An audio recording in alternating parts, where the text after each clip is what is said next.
I'm Yaneli, also known as Miss Be Helpful, with another FinCap Friday brought to you by NGPF.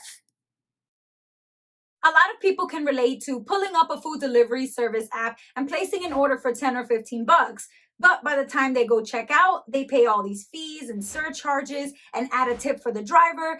And then that $10 or $15 order turns into a $35 splurge. This jump in price is thanks to a lot of little fees.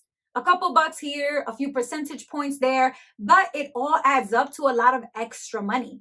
And this happens with food delivery apps, online ticket sales, flights, banking, and more.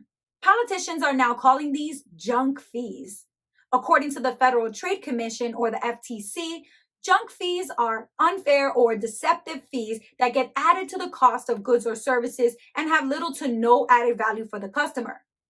This also encompasses hidden fees, which are disclosed only at a later stage in the customer purchasing process or not disclosed at all. A junk fee could be a hidden fee, but not all junk fees are hidden fees. These fees tend to fall into four main categories: mandatory fees, like those added to concert tickets; surprise fees, like airline family seating charges; predatory fees, such as high bank overdraft fees; and fraudulent fees, like hidden bank account charges.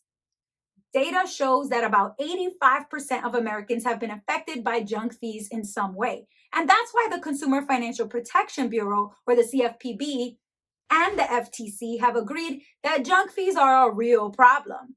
It's straight up unfair to charge extra fees that are hidden or unexpected when consumers are shopping.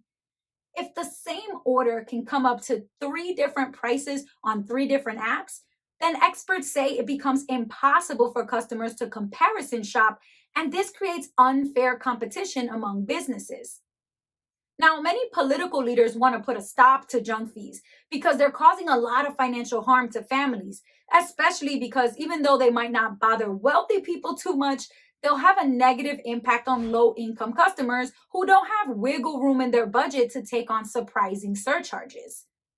In 2022 and 2023, Congress had a lot of pressure to pass a law called the Junk Fees Prevention Act.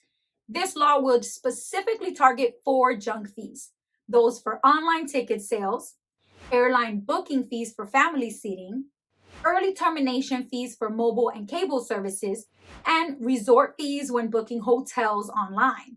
Big companies in ticket sales like Ticketmaster and SeatGeek have already announced that their websites are now going to show all fees up front. And that is definitely a step in the right direction for consumers.